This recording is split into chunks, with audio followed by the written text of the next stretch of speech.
In this video, we're going to show you how to email heavy files using Gmail.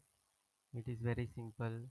Just go on your Google account, compose it. At, I'll show you the little bit. Attach your documents and see it's a 55 MB file, more than 25 MB. So how it works, I'll show you how to email properly so that the opposite person can download the file easily. It's getting uploaded. Google is so fast in this option. It creates links too fast. Suppose I need to share this to a person. I'm clicking send over here. A box will open. So what you have to do, go to this option. If you select view, the opposite one can't download the file, and if you select an edit option, the opposite one can download the file. Never do mistake this.